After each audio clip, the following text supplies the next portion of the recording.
It's time for Coffee with the Chicken Ladies, a podcast for people who love chickens. Hey everybody, and welcome. It's Chrisie&Holly from Coffee with the Chicken Ladies. We're here, and this is episode number 180 of our podcast, where we talk about everything chicken, family, fun, and more chickens, and sometimes ducks. And geese. We drink a ton of coffee. I'm talking a ton, but most importantly, we hug chickens every day. And we kiss them too. Don't forget. We brew coffee from a little coffee house in historic Bel Air, Maryland. Holly, and what kind of coffee are we brewing today? This is a steaming hot mug of breakfast blend. But it's in the afternoon. But it's delicious.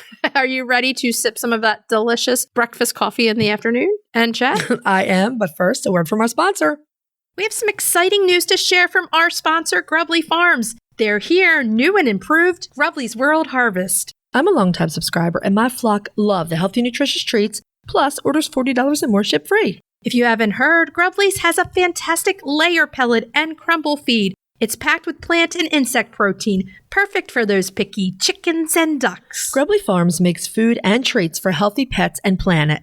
To support us and Grubbly Farms, use the link grubbly.co/coffee. Try it today. Okay, so the chicks are here. Chicks are here. Man, they're just over a week old now. Mm-hmm. They are so cute. Beautiful little babies. Oh my goodness. They're so cute and running around. We do have a funny story though. Okay. I went to the post office and I grabbed the box. You and I were ready to do our opening. We ordered 12 beautiful baby chicks and there were 13 in the box. Yes, Ginger. Thank you. Thank you for Holly. Yes. Holly got the extra 13th chick. I do believe it's an extra brown leghorn. And I'm not sad about that. Ginger, is it? You have to let us know. We really don't know what it is. We're assuming, I think she looks very much like a leghorn, but Holly's I don't know for sure. 5 chipmunks over there. No, I've got 6 chipmunks. Oh, 6 chipmunks. 6 chipmunks and 2 Feveralls. Yeah, so 2 big yellow fluff balls. I can tell the leg bar. I can tell the Dorkings very easily because of the extra toe. And then we just have chipmunks. Yeah, so we've been chick spamming you. I mean, sleeping chicks, crested chicks. They're so cute. It's been a chickapalooza over here. It has been chickapalooza. You know the other thing I've had? Woolapalooza. All of our sheep are shorn. A giant thank you to my husband. It's exactly as I predicted, heat to AC. It went from miserable, like 45 degrees to 85 degrees.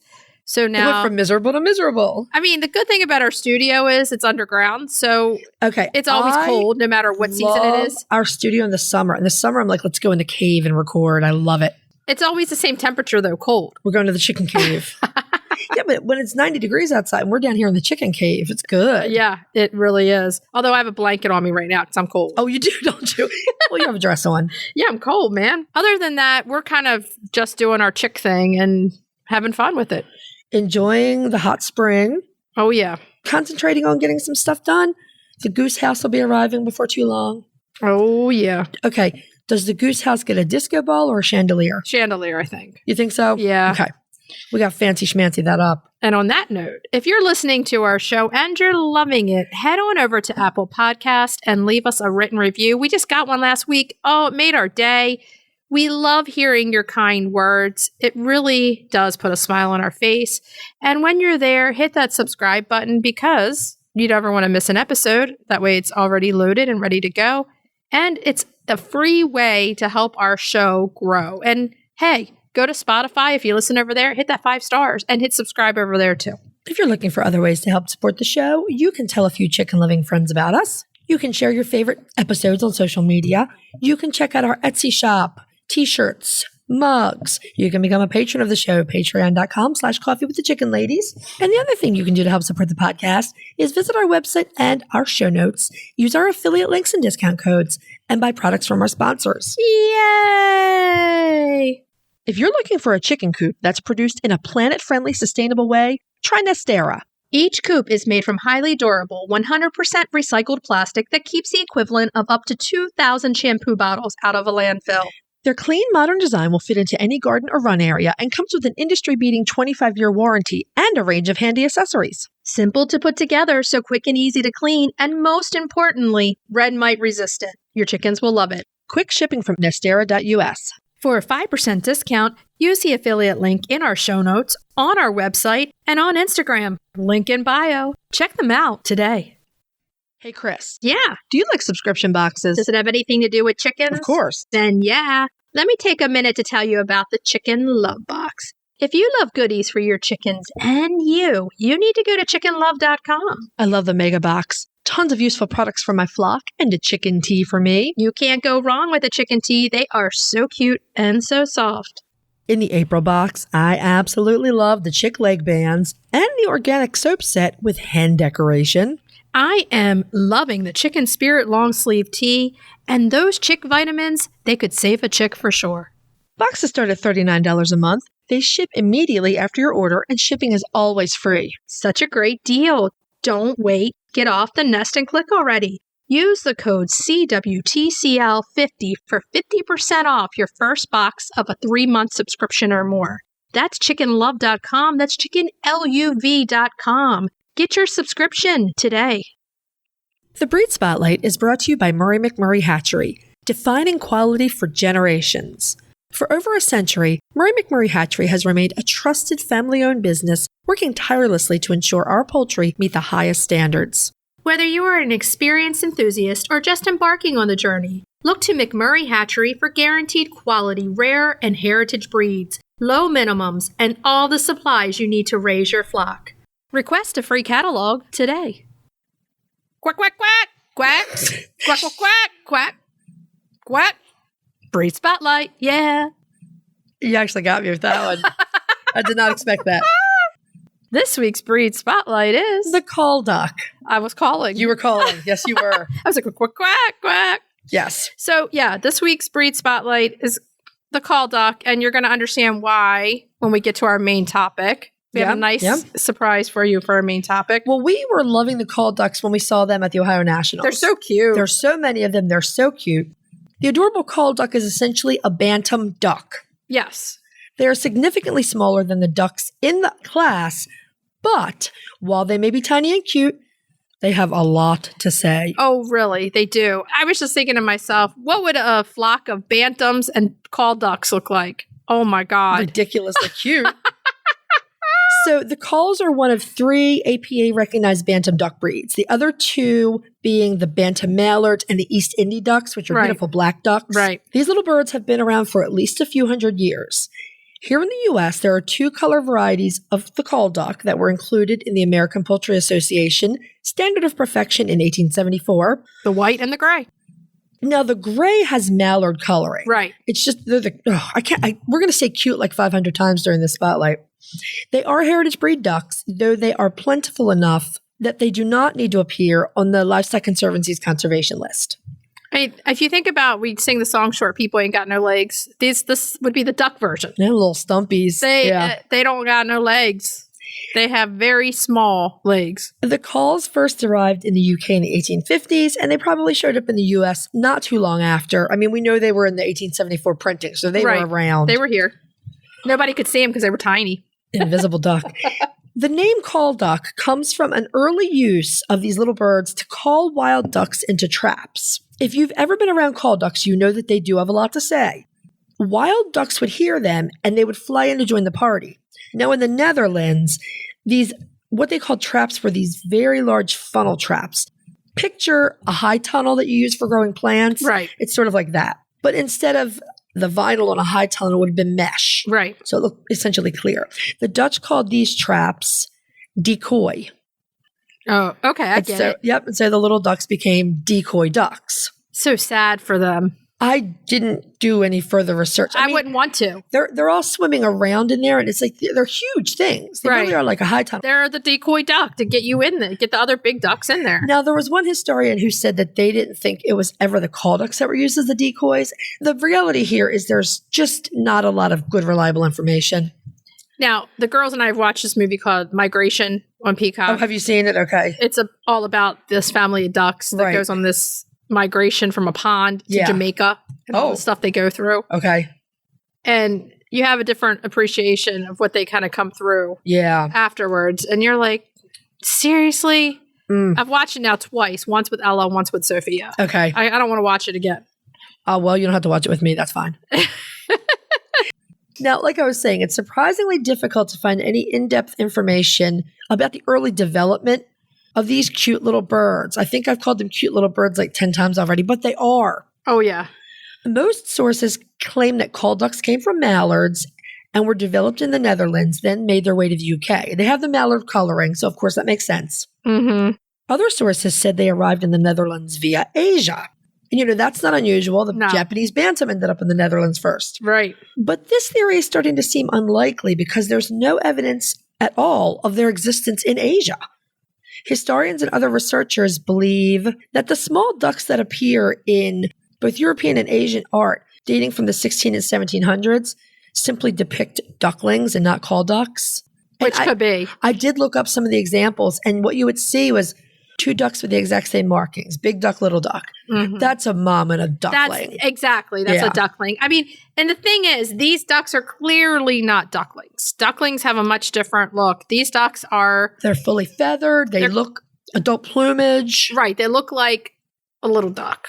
Chris Ashton, a UK author and waterfowl breeder, hypothesizes that call ducks may be a spontaneous genetic mutation, specifically a genetic dwarfism, that can crop up in pretty much any mallard flock, which is an interesting theory. In Australia, there's a breeder with a large, close flock of mallards, and he did have such a mutation occur. So now in Australia, call ducks are being enthusiastically bred, and this could explain the reason why there are no records of foundation breeds or any other type of development of the call duck in Europe. It would make sense that it's just a genetic flaw within the breeding of regular duck. Right. That one gene is off or mutated, and then you have these little ducks.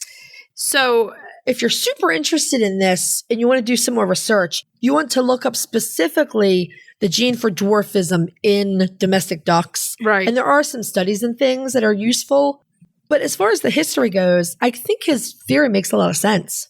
They weren't bred from something. They were a mutation within their own breed. And then people kept selecting and breeding them. Yeah. Exactly. Yeah. And then once you have that gene in one and you breed it to another, you're going to continue to get it. Exactly. And that's how it works. Yeah. I mean, that's pretty easy to really grasp that probably happened. Now, unlike standard ducks, the call ducks' heads, they're short and wide and rounded instead of oblong, okay? Which makes them look cuter. Very. Their heads are big for a little duck. That adds to their adorableness and how they look. Now, they have large and bright and alert eyes. They have a pretty small, pretty triangular bill. It's short and thick. The neck is short and thick. The colors of their short, sturdy legs depend on their own color variety. So, I like the yellow legs. Most ducks have yellow to orange legs. Yep. I mean, that's pretty standard for the ducks. So let's look at the size. The standard calls for the females to weigh in at about 1 pound, 4 ounces, and the males at about 1 pound, 10 ounces. So they're about the same size, minus 6 ounces. It averages out probably to about 1.5 pounds. Yeah, they're going to be about the same size. And we talked about this before with the ducks. Sometimes the duck hens are bigger. The girls are bigger than the boys. Yeah. In this instance, they're both about 1.5 pounds or give or take a little. And they come in several different color varieties. Now, the APA does recognize 9 varieties. Okay, that's a lot. It is. Okay, so when you go into that called duck variety, let's go through the colors that are recognized. So we have the blue bibbed, the blue fawn, the buff, butterscotch, the chocolate, gray, the pastel, snowy, and white. Snow white. Snow white.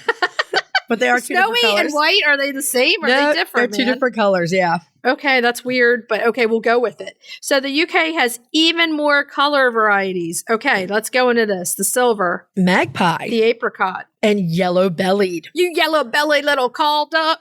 Yeah. You yellow-bellied. Can you tell I've been watching so many Westerns with my parents? Yes, I can. Yes. INSP on Infinity. Okay. Go watch your Westerns. Oh You'll be yellow-bellied. Okay, so now Metzer Farms even has some of the beautiful penciled call ducks. Yeah, I don't think the penciled are APA accepted, but they're beautiful. They are pretty. I really like them. Now, here we go. This is what everybody wants to hear about. Call ducks are not known for being great layers, but their cuteness, they're the Gucci duck, Gucci duck. Oh, this is our Gucci duck? This is the Gucci duck. Designer duck. They tend to lay seasonally more like geese. Okay. So we saw that as few as 24 per season. That's one of the smallest amounts of egg laying that I think we've seen across the board. That's like turkey levels. And as many as 75. That's still one of the lowest numbers we've seen across the board for egg laying. Right.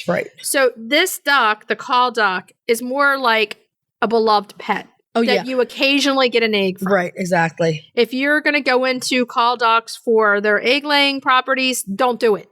Right. You're going to be disappointed. So you're not going to get them as layers, okay? Their eggs would be great. They'll be delicious. Seasonal. They'd be like a seasonal treat. You could do sliders with the duck eggs, the call duck eggs. Anywhere that a bantam egg would look cute, you could do a bantam duck egg. You could. That would be super cute. It was super cute. All these different ideas, okay? So they're great for showing. That's the other thing. They are so popular as showbirds. They also make fantastic family pets and companions. Gucci ducks. They can also be great garden helpers, and they poop. So that means they can be a great part of permaculture or regenerative ag system. I mean, I really think that you have to come into this knowing that you're going to get this duck purely as a pet, and the eggs are just a little treat that you get. They're a little treat that you're like, oh, cool. Right. Yeah. But for garden purposes, for every other purposes, they're just like every other duck. Now, they do fly. They're small. They fly well. So you'd either have to supervise them very closely and or build them an aviary style run. Yeah, you could be out there standing with them and all of a sudden they just take off. Right. And that's not going to be cool for your biosecurity. So, no. Or for their safety. Exactly. Both so, are problems. You may want to think about building a larger aviary where they stay within, they don't come out, give them way more space. And if they come out, you're carrying them in your Gucci. You're not letting them just go fly across the sky. Again, if you watch Migration, you would know, so we don't need them flying to Jamaica. That's for sure. Not really. So here's the burning question. Everybody wants to know who wants a Gucci duck. Where do you get them? McMurray Hatchery does offer call ducks, though they are currently sold out. Because they're so popular, everybody wants a Gucci duck. Check in with Metzer Farms. They do have several colors available. If you're interested in showing, join the American Poultry Association, and you can connect with breeders and other call duck enthusiasts.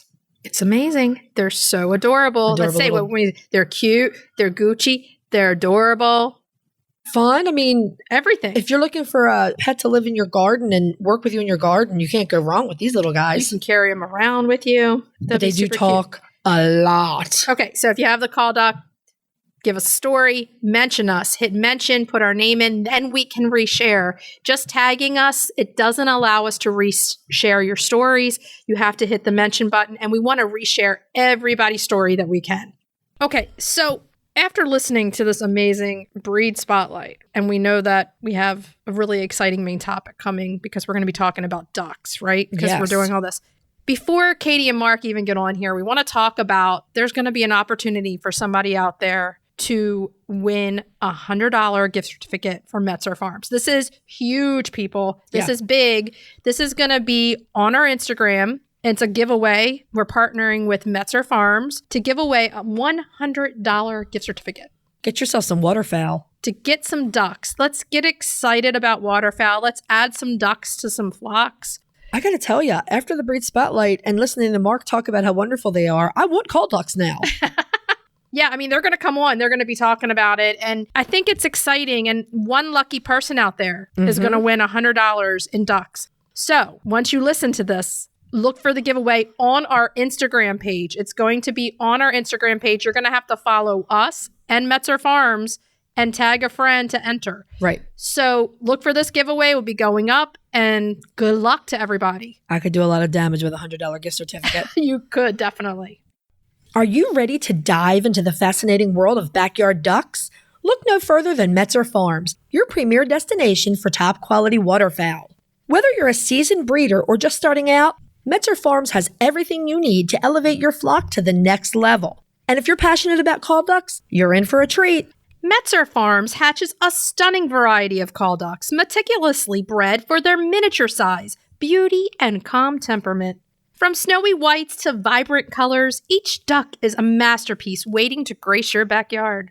Visit metzerfarms.com today to browse their extensive selection and start your journey into the wonderful world of waterfowl. Metzer Farms, where passion meets perfection. Roosty's proudly sponsors Coffee with the Chicken Ladies. They're back with an innovative new product. You're going to want to check this out. It's an extra large set, a 14-pound feeder and 3-gallon water with steep anti-roost lids. They're made of super durable material. You can either stand them on legs or hang them on brackets on your coop or fence. They're easy to remove and clean too. Plus, they look awesome. We personally use Roosties and we're huge fans. So if you're raising chicks or keeping chickens, check out the Roosty store on Amazon or follow the link in our show notes. UK chicken lovers, this one's for you. Get happy, healthy hens with ECONourish's live Calci worms. Enrichment, nutrition, and protection in one tasty, sustainable pack. Scientifically proven to support glossy feathers, strong laying and skeletal health, protect from disease, and improve gut health and immunity. You'll also bust flock stress by stimulating natural instincts and get eco bragging rights. Visit econourish.co.uk and use the code COFFEE15 for 15% off your first order. Your chickens and the planet will hug you for it. Okay, we ready to move on to main topic? Yeah. Yeah. Hey, everybody, we have some special guests here today for our main topic, and we are beyond excited. We're ducking excited to bring you the Metzers, Marc and Katy Metzer from Metzer Farms. Welcome, guys. Welcome to the table. We're so happy to have you here. Thank you. We're very excited. Been looking forward to it since we first met you guys. We hit it off when we met you guys. You are so fun and so energetic, and you're in the business of ducks and geese. Can you get better than that? I don't think you can. I don't think it can get better. I love my job. It is so fun. Katy could speak to it too. She came from school counseling and now she's a duck farmer / hatchery manager. So you were telling us how much you actually love this and your passion for it shines through. When we met you, it was like you guys were just radiating happiness of what you do. And that made us feel happy too. Love it. I think you guys do a good job of bringing it out in people too.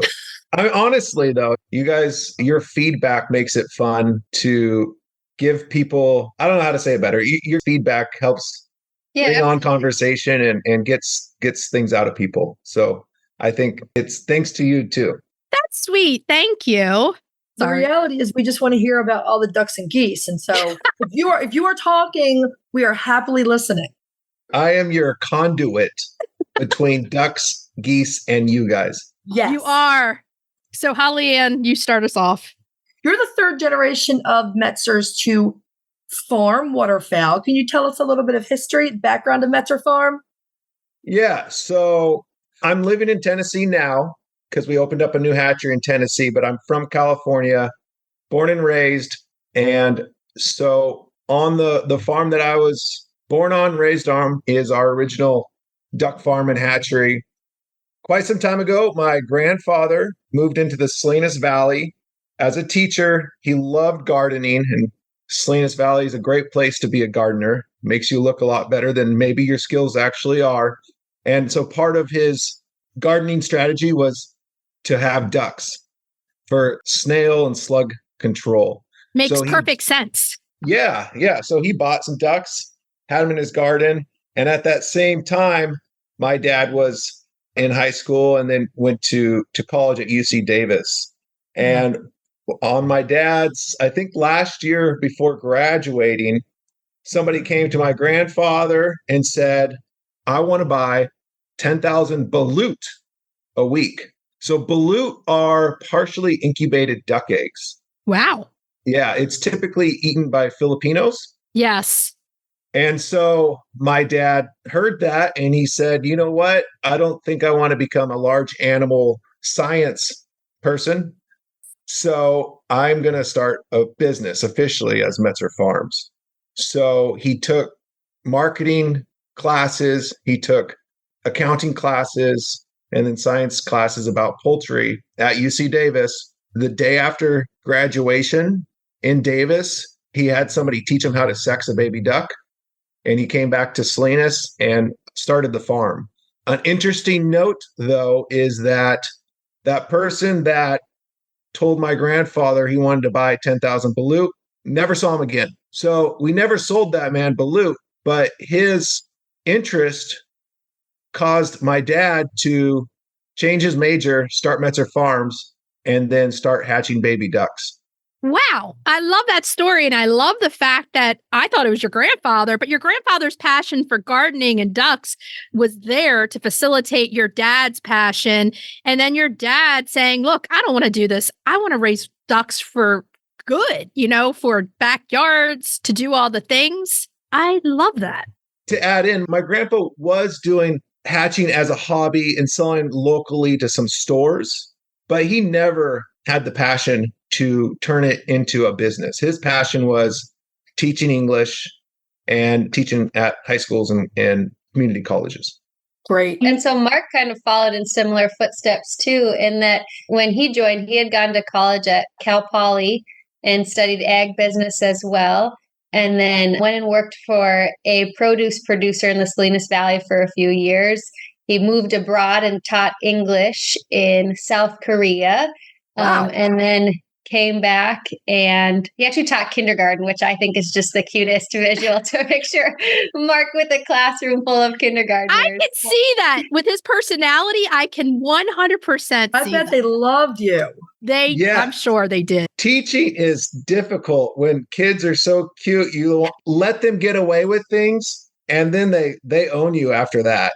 So it was a learning experience for sure. It was your practice in herding ducks. Yeah. And then you came back to the farm and started working with your dad. And Marc is really unique in that he has such a vision for innovation and change and making processes better.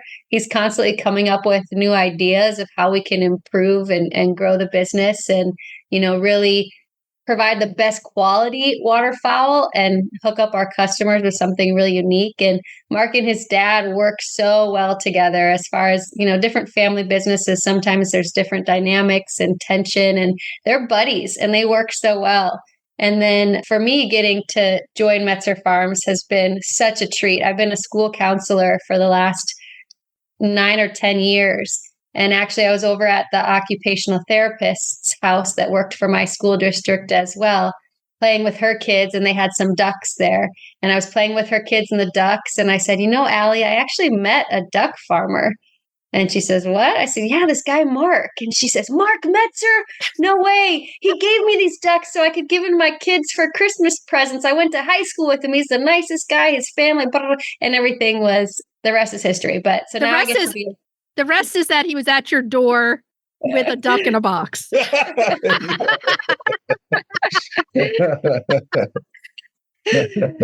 think we should clarify, just make sure that everybody knows that we all did meet at Cooptastic in Alabama this year. And we got to spend 3 days together and really get to know each other. We had no Wi-Fi. We're in 200 acres of woods on a lake. And we all just talked and had a great time. And showing up to the woman that's going to be your future wife with the duck in a box sounds like a really good strategy. I actually did ask him one time when we were dating if he could bring a box of ducklings to Carmel Valley for me and my girlfriends and their kids to play with. And he goes, what do you think I am, a petting zoo? I was like, come on, bring me some ducks. And now I get to see him Monday, Tuesday, and Wednesday of every week. So those are your hatch days? Yep. Nice. Oh, I love that story. It's so cute. Did the duck have a little bow on? Yes, and a top hat.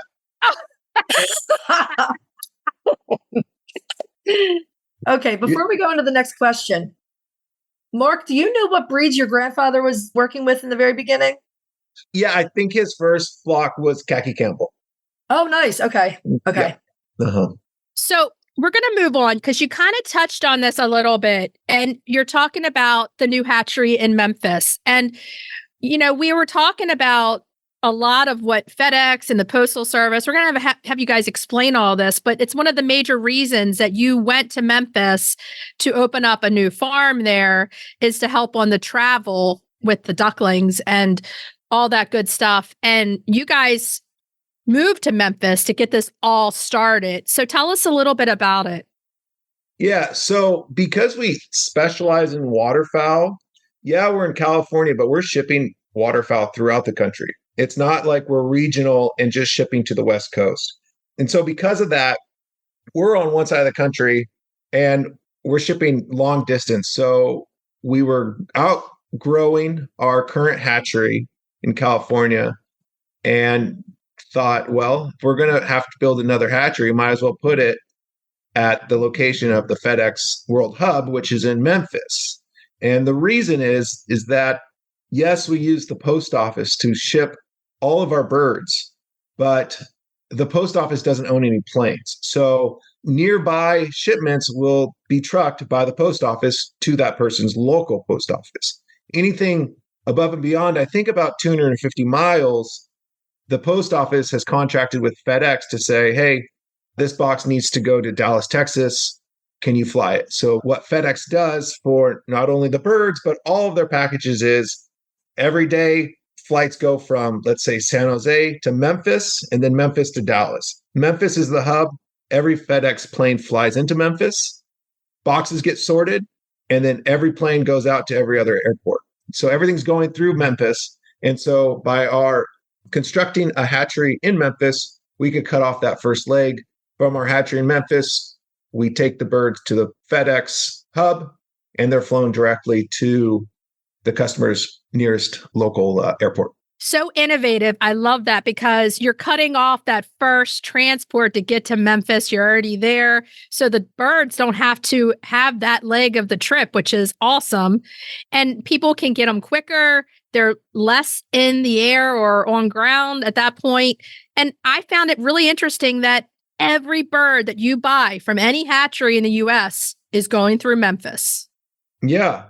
Again, unless it's within, I think, a 250-mile range of the where it comes from, yeah, it's going through Memphis. So there are a lot of birds flying through Memphis. And crickets and bees and anything that's live. This is the live sorting facility for the Postal Service and FedEx. And we can't wait to come visit you there. Oh, yeah. Please do. We are ready. We need to drive, though, so I can fit like call ducks in the back of the car. What? Oh, call ducks on the way home. That's a long drive, Holly, and we'll be flying out there. You know what the carbon footprint is every time we fly someplace where we could be driving? Plus, if we drive, we can fit animals in the back of the Subaru. So how big is... ongoing debate. So how big's the farm in Memphis? So what we do here is differently than what we do in California. California, we have our hatchery, we have our farm on the same property, and then we also have a separate farm in Hollister, which is about an hour away. Here in Tennessee we have our hatchery in Memphis, and then we work with farming families in Tennessee and Missouri, and they grow our ducks for us and then give us the eggs. So we'll have a driver go out once or twice a week to the farms to go collect all the eggs and then bring them back to our hatchery. So our facility in Memphis is about 3 times larger than it is in California. So we built with the expectation to be able to grow, because it's difficult if you build to the current size that you need and then have to expand. It's a lot more difficult that way. It's like poultry math or chicken math or duck math. Always build double or triple what you think, because you're going to have to rebuild anyway if you don't do that. Yeah. That's great that you're including the local farms in the economy in this and giving them the opportunity for their ducks to come in. Wow.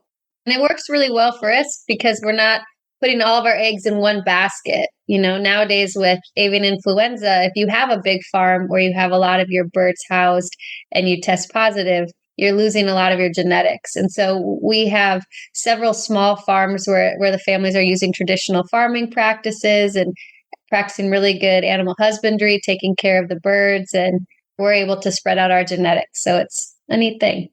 Well, especially with waterfowl, you're going to have to be really careful with biosecurity at this point. That's for sure. Mm-hmm. Yeah. Biosecurity, and then taking care of the animals the right way. That was a high priority for us. And so we make visits to the farm, and the farmers really do know and respect the risks out there. And so we provide the ducklings and the shavings and the feed and any of the vet services and the biosecurity protocols. So they're really supported, and it's a good relationship. Sounds great. Does. So we know that lots of people are getting into ducks. Like, I feel like ducks are the big homestead thing right now. You know, it was goats for a while, then of course chickens, but ducks, we recently heard a statistic from one of the big feed companies that ducks are the fastest growing segment of poultry right now. You have all these people going out to get ducks.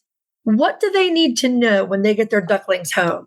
Well, in terms of brooding principles, it's very similar to chickens. The biggest difference would be the water, and they grow faster. So ducks enjoy water. Their name is waterfowl. So they will walk in the water or play in the water if they have access to. We have recommendation to elevate or raise the water up in the brooder so that they're not walking through the water. This could be done on a brick or Tupperware. And then because they are more likely to splash, you could put marbles in the water so that they're not kicking up water. Some people use a cookie cooling sheet, cookie rack, and they put it above a baking pan in the brooder. And so if there's any splashing, it just falls into the pan. That's a great idea. I like that. Yeah, that's the biggest difference is the brooder and the water. And ducks will grow faster than a chicken. So just know you'll need to expand that brooder at a faster pace than you would if you had chickens. And they need heat. They need heat less time than chicks, but they still need heat. So that's the other thing we're going to get into. There are so many people out there that there's a misconception that the ducklings don't need heat. And that's what we're trying to clear up here is, yes, when you bring these ducklings home and put them in the brooder, just like your chicks, they will need heat. And because they're ducklings doesn't necessarily mean that they are going to be swimming day one. They're not. They're not waterproof yet, which leads us into the next question. Well, I do want to jump in and talk about geese. Our experience is that geese need the heat longer than ducks. So just because a bird is bigger than another bird doesn't mean it doesn't need heat. Okay. Yeah. So when we brew, because we will brew ducks and geese together, and we find that the geese do tend to be closer to the heat and position themselves to be warmer than the duck. Do they grow slower than the ducks?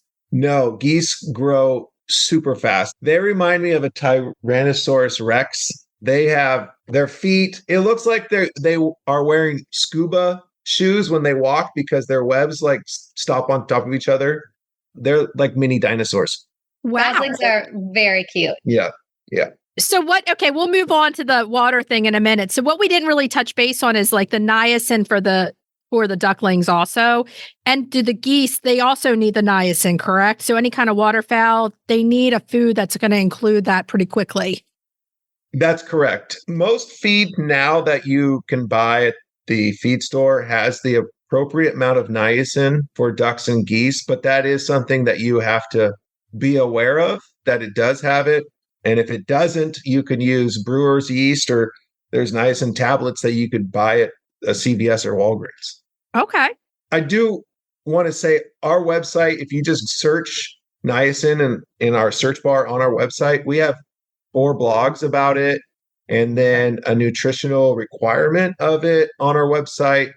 So any questions about that, you could find on our website by just searching it. A long time ago, when I first got chickens, thought about getting ducks. And my husband was like, we're not getting ducks. We're not doing that right now. But this is before the podcast, before anything.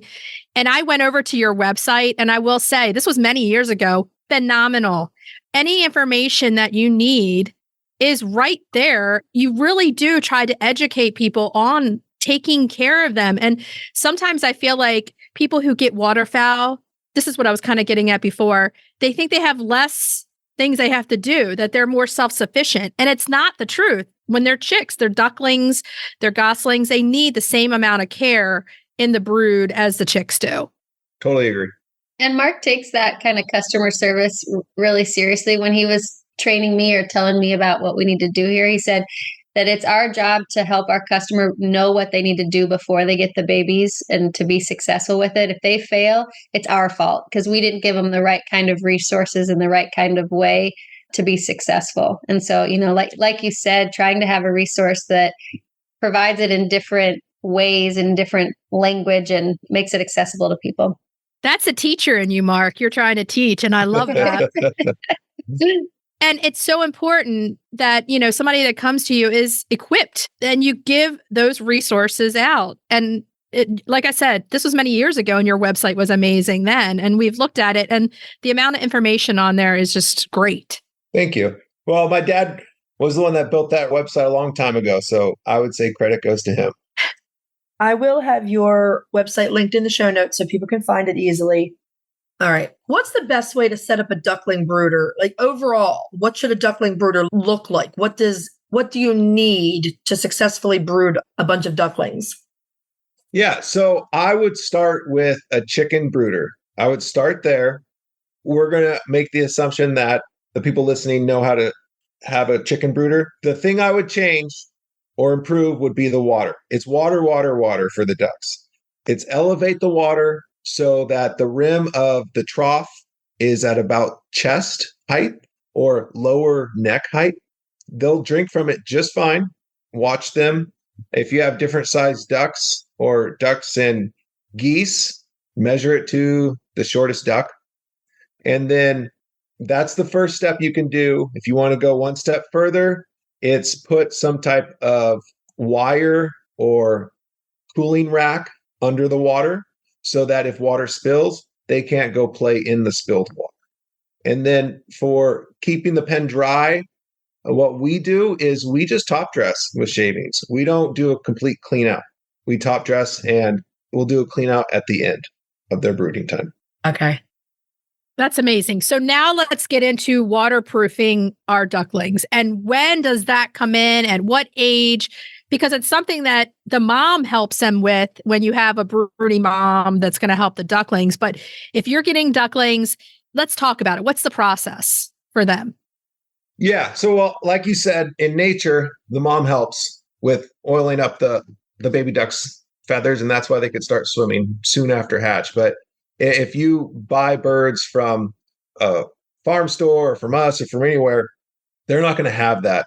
So they're not waterproof to start out. They don't start producing their own oil until about 5 weeks. And just because they're producing it doesn't mean that they necessarily know how to spread it amongst their body and all that.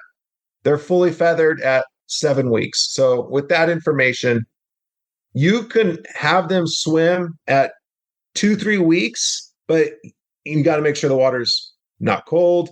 You got to make sure they have access to be able to get in and out of it on their own. And you got to watch them. And then when they're done swimming, you need to make sure they get dry and warm. So it's babysitting until about 6 weeks. It's babysitting them swimming. Can you keep them out of the water until 6 weeks? Or do they need it even then? I wouldn't say they have to have it. Well, this is what we recommend is they don't have to have 24-hour access to swimming water. They need water to drink, but they don't have to be swimming all day. Right. And so you could have swimming time in the afternoon. You could have swimming time on the weekends. It's kind of up to you and what works best for your situation, how big your coop is or how big your run is or your yard. Everybody's different and everybody has a unique situation. It sounds like from 2 to 6 weeks, it's highly supervised and they have to be dried afterwards to keep their bodies from going to being hypothermic. The 2 to 6 weeks is supervised, drying after, and then after 6 or 7 weeks, then when they're fully feathered, those oils and they're preening and those oils are covering their feathers and they're waterproof at that point. Correct. Yeah. It's free for all after that. And you can tell by looking at how the oil or how the water kind of beads off the back of a duckling, whether it's waterproof yet or not. So if you notice that their feathers are still getting really damp and kind of matted to their body, they're not yet waterproof until you can see it roll off their back. That's a really good point. Yeah. Do you ever have a bird that can't waterproof themselves? I haven't experienced that, but okay. They can get wet feather. So later in their life, if their oil gland or something gets clogged, they'll need to have a bath and kind of help them wash that off and to reestablish their waterproofing. But later in life, sometimes adult birds, you see them kind of get that kind of mangy looking feather that they're not waterproof anymore, and they need a little bit of care to re-waterproof themselves. Okay. So we can get their bikinis and bathing suits out at 6 or 7 weeks and get them going with those. If they prefer, my experience is they actually prefer to swim nude, but They like the skinny dip. yes. Okay, so this is so much fun talking to Marc and Katy that we want to make this a double episode. And this episode, we're talking all about ducklings. I always want to say chicks because I'm a chicken lady, right? But I have to look for ducklings and goslings. So we want to transition next week. We want you to listen. We're going to talk about ducks and geese as adults. We want to thank you guys for this week. And we want to tell everybody, listen into next week because you're not going to want to miss this. But thank you guys. We'll see you next week. Thank you. Thanks. Bye. Bye-bye. We just want to thank Marc and Katy for really spending a lot of time with us going through Duckling Care. It's fantastic information. And you're going to be hearing again from Marc and Katy very soon. They are so fun and one of the most fun couples we've met in a long time. Just love those two. Okay, so we're ready to move on to Cracking the eggs. cracking those duck eggs. Okay, so this week we're not doing just an overall recipe. Mhm. We want to give you some facts on the differences between duck eggs and chicken eggs. Because Right. if you're going to add ducks to your flock or have ducks versus chickens, you may want to know a few fun facts. Right. The duck eggs and chicken eggs have some differences. We don't consider either one superior to the other. They're both delicious, both practical, both very healthy. So let's start with one of the most obvious things between duck and chicken eggs is the size differential. Right. So hens lay all different size eggs. Some Right. can lay smaller, but the average egg of a hen is about 50 grams and 2 ounces. Okay. Now, ducks are the same. If you have call ducks, their eggs are going to be small, like Right. a bantam egg. Or if you have regular ducks, their eggs are much larger. Right. Okay. So we're looking at 70 grams with 2.5 ounces. That's more than 20 grams more per egg. That is a substantial difference, enough to throw off your baked goods if you're Right. doing things by weight. Yeah. So when you're cooking with duck versus hen, now keep in mind, most of the recipes, unless you go in and say duck egg recipe, Right. is going to give you how many hen eggs you need Right. Right. and that size differential. So you have to know what you're dealing with. So let's talk about 50 grams versus 70 grams and look up those and do it by weight versus doing it by egg number. Right. That's one of the very first things to think about. And my fact is a simple one, but undeniably true. Duck eggs are very, very strong, and you have really got to whack them to break them open. Yes. They have, their strong eggs- shell, strong membrane. Yeah. Yeah. So, I mean, it can be some fun cracking an egg. Yes. And that's really a good thing. Okay. So let's go into the next one. The yolk is larger, and so it's richer, and it has a higher level of fat. So it can be better for baking. It's going to make things richer. Goes back to, it brings in an intense flavor. That higher fat amount is going to make your baked goods really rich. It goes back to measurement. You're going to have to measure. Yeah.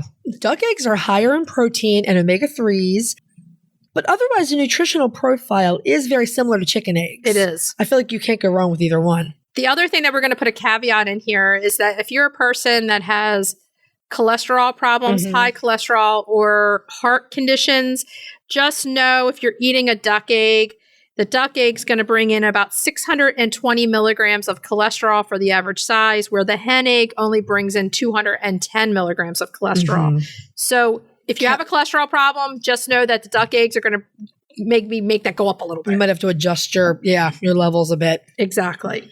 So my third fact about duck eggs, and a lot of this is setting the stage for our recipe next week because we're going to have some fun trying some things, fancy stuff. Duck egg whites are larger than chicken whites, as you would imagine, right? Duck egg whites are about 50 grams of your egg, and chicken egg whites are about 35 grams. Duck egg whites are thinner than chicken egg whites. And so if you have a bowl of whites for each animal and you whip them, duck eggs will not hold stiff peaks as long. They will Right. start to weep after about 10 minutes. Right. Chicken eggs won't weep for about 20 minutes. So we're going to be playing around with this for next week's episode for our recipe. So we're going to do some experimentation and we'll report back next week. Yeah. I mean, because basically there's less water in the egg itself, in the duck egg.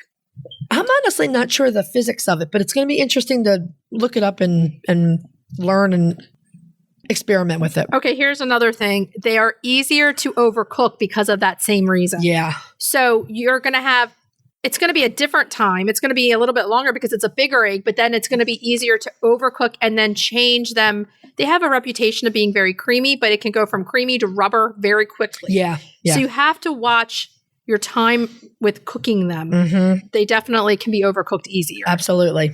And they have a richer taste that I really like. I mean, I love both. I love chicken eggs. I love duck eggs. So there's another big thing that we can mention in here is that some people are allergic to chicken eggs. Mm-hmm. It does happen. Our friend Amy over at the Good Egg Company, Right. she is allergic to chicken eggs. And people who are allergic to chicken eggs sometimes are not allergic to duck eggs. Right. We've met multiple people that have had this. Yeah. The genetic makeup is different. Right. So you may be able to eat eggs. If you can't eat a regular chicken egg, you may be able to eat a duck egg. Yeah. So there are some of the just outward differences of chicken to duck eggs. We find it fascinating. So when you're cooking with them, it's not so much that you're cooking differently. It's just you have to kind of make up for the difference of the way they're made. Concentrate on the different gifts that you get with each one. Exactly. Okay, so let's move on to retail therapy. Retail therapy. Yeah. This week's retail therapy, we're keeping in with our theme because that's what we does. That's what we duck. That's what we duck. That's what we duck. And we're talking Storey's Guide to Raising Ducks. Now, this is, once I decided I was getting ducks, this is the first book that I got, and it's a good one.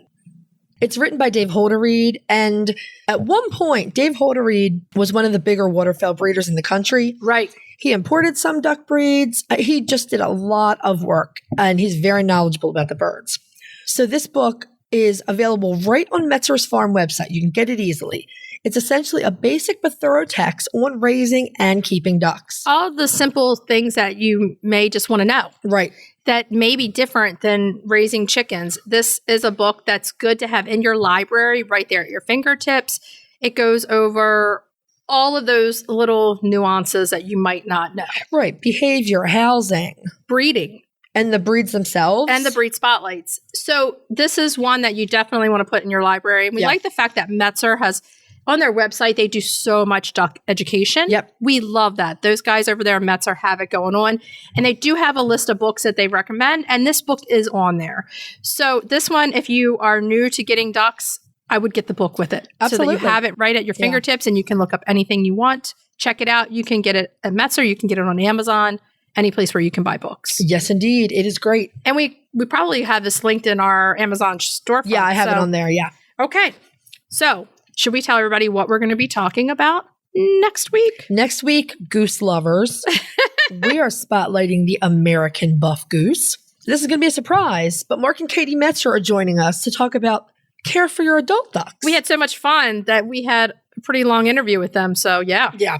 Cracking the eggs. We are doing duck egg pavlovas with strawberry curd. We're going to be whipping those eggs. Whipping the eggs. See how this goes. And retail therapy. Tidewater sandals. Chicken sandals. Check it out. You need to check this out for sure. Okay. So what should we tell everybody to do until next week? Hug your chickens. Every day and kiss them too. We'll talk to you next week. Bye-bye. Bye. If you'd like to see more of us, please follow us on Instagram at Coffee with the Chicken Ladies. If you'd like to help us grow the podcast, please leave us a written review on Apple Podcasts. If you'd like to become a patron of the show, please visit our Patreon page, patreon.com/Coffee with the Chicken Ladies. Thanks for listening.